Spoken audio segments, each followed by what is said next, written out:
The Kel Tec Sub 2000 is an unusual rifle, not only because it can fold, but because the only place it was designed to mount an optic is on the handguard. This is the UTG 2-7 long eye relief pistol scope. We're going to take a look at it and see what makes it a good option if you're looking for a scouting scope.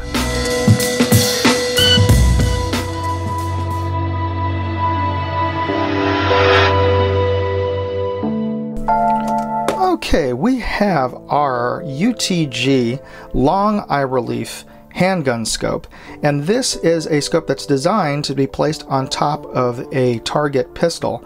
It is a variable power 2 to 7 power by 32 millimeter scope with a 1-inch tube, and this was designed for a pistol. That's why you need a very long eye relief. In this case, this is insanely long at 25 to 13.8 inches. But this is also ideal for putting on a scouting scope or older rifles like a Mosin Nagant, where you have to place your optic forward of your action just because of the way they're designed. Now, I didn't buy this for a Mosin. I bought this for my Sub 2000, which is also a unique rifle. It is a folding carbine. And because of its design, you mount all of your optics on the handguard, so forward of the action.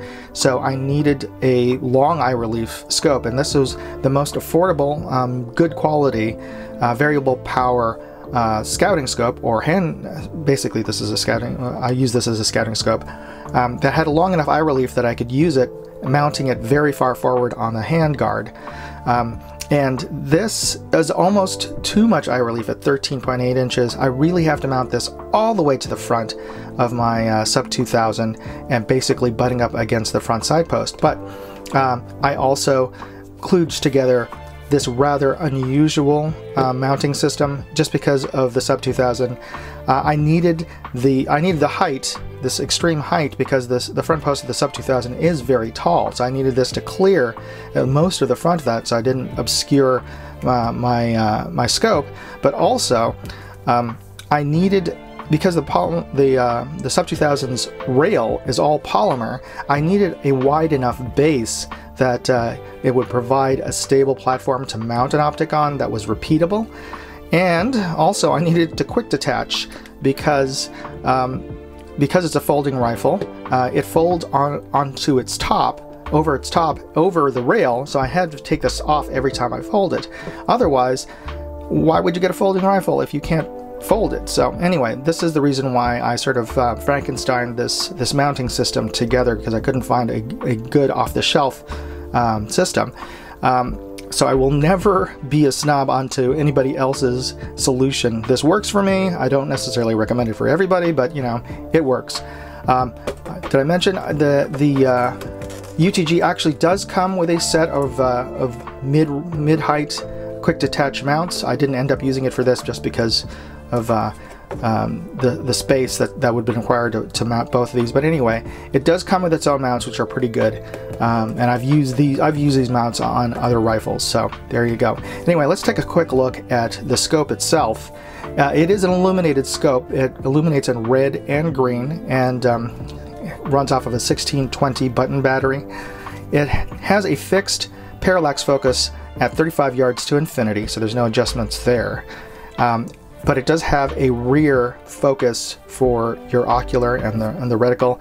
It does have an ocular focus, old school. You turn the entire bell to change your ocular focus, and it has a locking ring here. So once you get it in position, you can just turn this locking screw, and it has knurling there, and it'll lock it in place just with the tension of those two screws.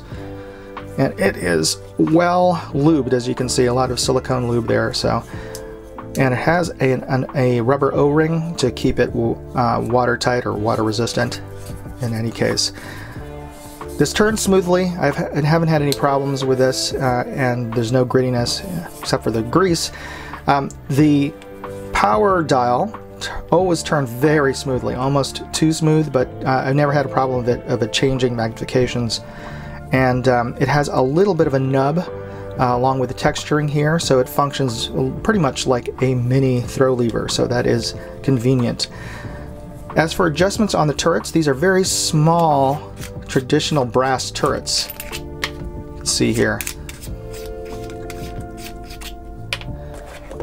They're quarter MOA clicks, but as you can see here, there is indication marks, but there's no reference mark anywhere on the turret.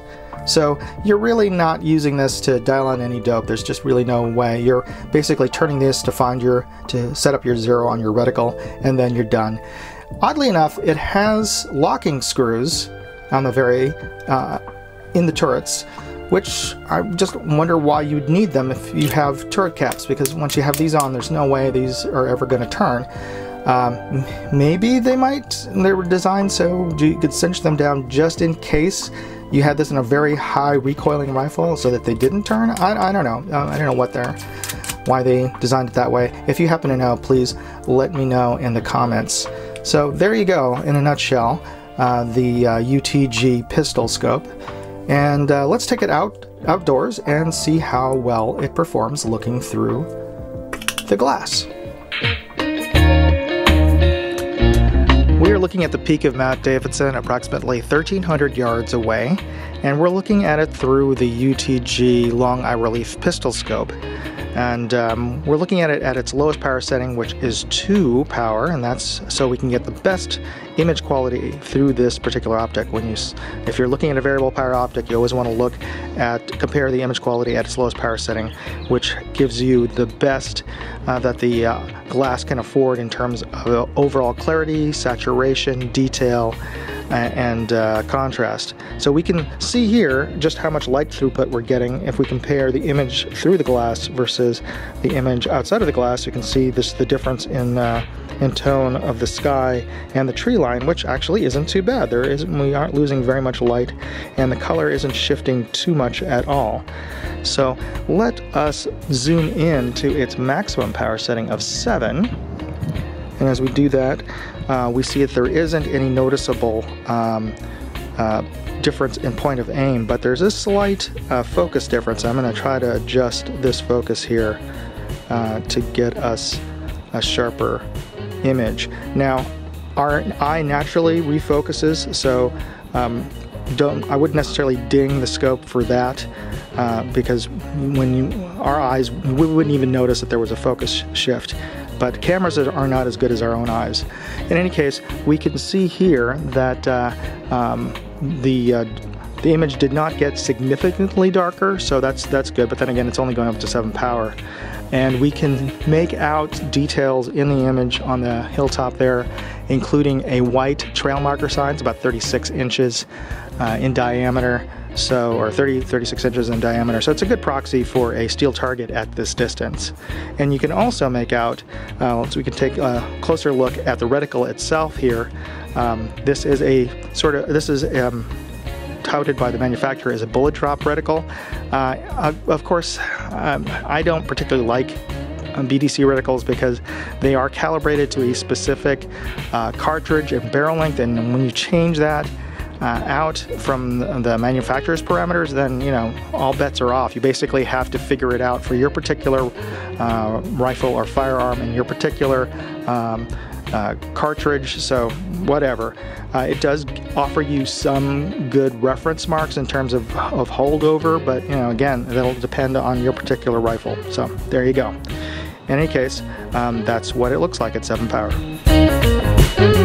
Next, I took it out to the range. I posted up some reference targets at 100 yards, and we'll take a look at it through the scope. And while we're walking back, do me a favor and hit that like button. It really helps because it tells the AI that this is good content. And hit that subscribe button if you haven't already. It's absolutely free, and it helps you because it tells the AI that this is the kind of content you like watching, and it'll suggest more videos like this instead of, say, cat videos. Unless that's your thing, no judgments.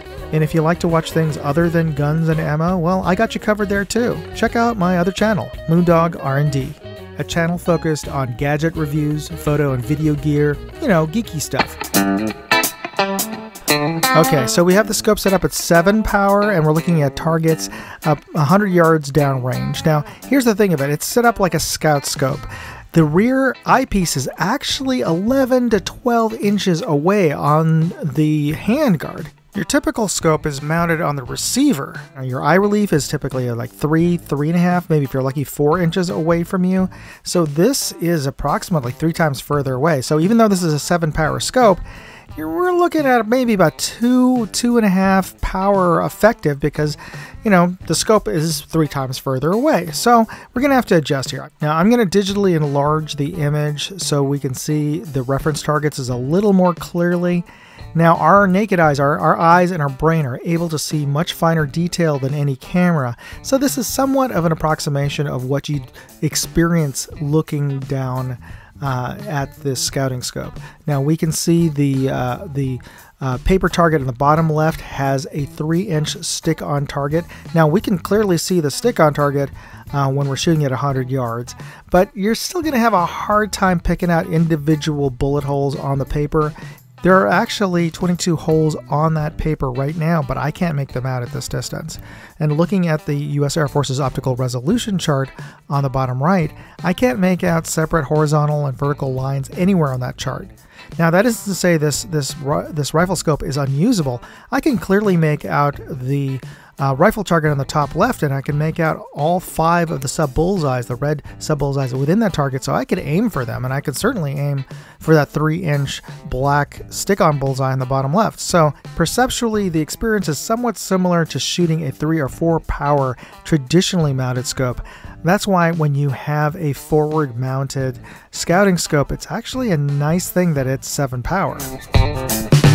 Now, getting back to the start of this video, if you're curious as to why I would mount a magnified optic on a 9mm sub 2K, well, at this particular range that we're filming at, the public is restricted to only shooting from 100 yards at the rifle range from bench rest or prone, which is why I experimented with mounting a magnified optic as opposed to the red dot I usually mount on my sub 2K. Now, for those of you who are interested in this scope for your Sub 2K or your Scout rifle, I'll include links in my full written article on my blog at moondogindustries.com. And if you enjoyed watching this video, if you got something out of it, please remember to hit the like and subscribe buttons.